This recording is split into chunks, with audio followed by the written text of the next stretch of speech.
High-resolution satellite images have verified descriptions in the Rig Veda of the descent of the ancient Saraswati River from its source in the Himalayas to the Arabian Sea. Pure in her course from the mountains to the ocean, alone of streams Saraswati hath listened. The mighty Saraswati River and its civilization are referred to in the Rig Veda more than 50 times, proving that the drying up of the Saraswati River was subsequent to the origin of the Rig Veda, pushing this date of origin further back into antiquity, casting further doubt on the imaginary date for the so-called Aryan invasion. This satellite image clearly shows the Indus-Saraswati River system extending from the Himalayas to the Arabian Sea. Here, the Indus River is on the left, outlined in blue, while the Saraswati River basin is outlined in green. The black dots are the many archaeological sites or previous settlements along the banks of the now dry Saraswati River. The drying up of the Saraswati River around 1900 BCE is confirmed archaeologically. Following major tectonic movements or plate shifts in the Earth's crust, the primary cause of this drying up was due to the capture of the Saraswati River's main tributaries, the Sutlej and the Dristadvati, by other rivers. Although early studies based on limited archaeological evidence produced contradictory conclusions, recent independent studies, such as that of archaeologist James Schaffer in 1993, showed no evidence of a foreign invasion in the Indus-Saraswati civilization, and that a cultural continuity could be traced back for millennia. In other words, archaeology does not support the Aryan invasion theory. Marine archaeology has also been utilized in India off the coast of the ancient port city of Dwarka in Gujarat, uncovering further evidence in support of statements in the Vedic scriptures. An entire submerged city at Dwarka, the ancient port city of Lord Krishna, with its massive fort walls, piers, wharves, and jetty, has been found in the ocean as described in the Mahabharata and other Vedic literatures. This Sanskrit verse from the Moshila Parva of the Mahabharata describes the disappearance of the city of Dwarka into the sea. After all the people had set out, the ocean flooded Dwarka, which still teemed with wealth of every kind. Whatever portion of land was passed over, the ocean immediately flooded over with its waters. Dr. S.R. Rao, formerly of the Archaeological Survey of India, has pioneered marine archaeology in India. Marine archaeological findings seem to corroborate descriptions in the Mahabharata of Dwarka as a large, well-fortified, and prosperous port city, which was built on land reclaimed from the sea and later taken back by the sea. This lowering and raising of the sea level during these same time periods of the 15th and 16th centuries BCE is also documented in historical records of the country of Bahrain. Here is a glimpse of the massive Dwarka city wall. Among the extensive underwater discoveries were a large door socket and a bastion from the fort wall. 2 rock-cut slipways of varying width extending from the beach to the intertidal zone, a natural harbor, as well as a number of olden stone ship anchors were discovered, attesting to Dwarka being an ancient port city. The 3-headed motif on this conch shell seal, found in the Dwarka excavations, corroborates the reference in the scripture Harivamsa that every citizen of Dwarka should carry a mudra or seal of this type.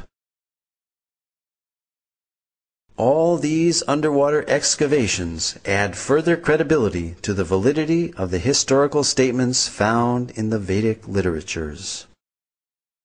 Apart from Dwarka, more than 35 sites in North India have yielded archaeological evidence and have been identified as ancient cities described in the Mahabharata.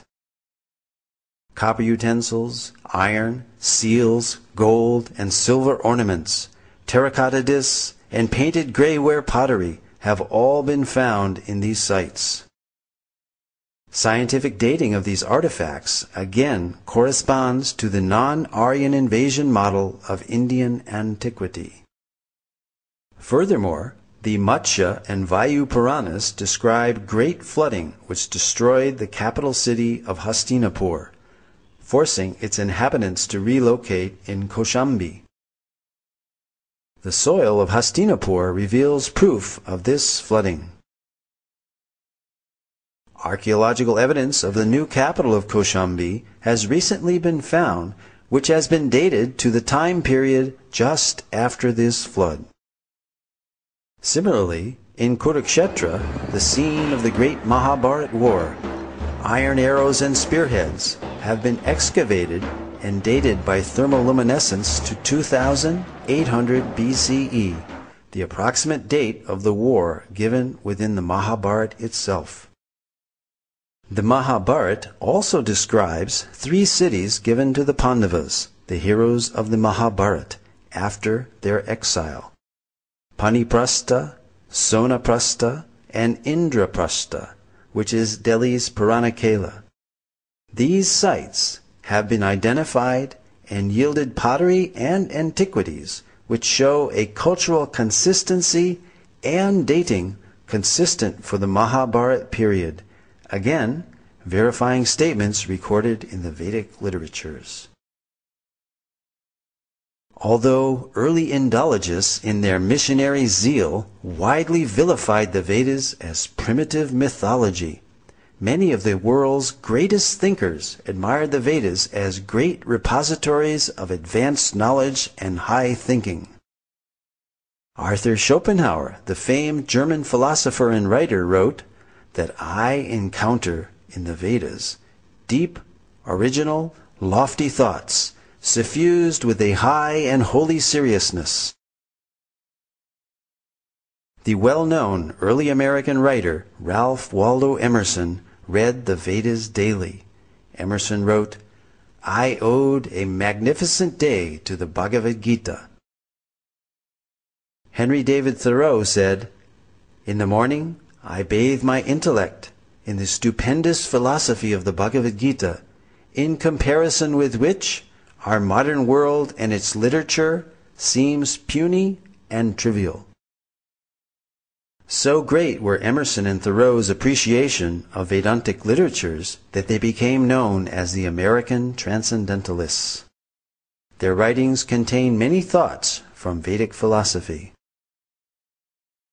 Other famous personalities who spoke of the greatness of the Vedas were Alfred North Whitehead, British mathematician, logician, and philosopher, who stated that Vedanta is the most impressive metaphysics the human mind has conceived.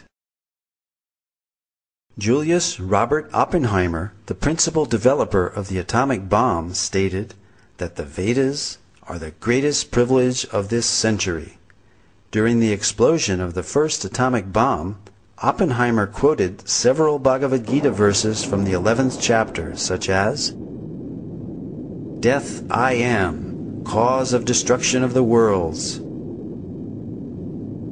When Oppenheimer was asked if this is the first nuclear explosion, he significantly replied, yes, in modern times, implying that ancient nuclear explosions may have previously occurred.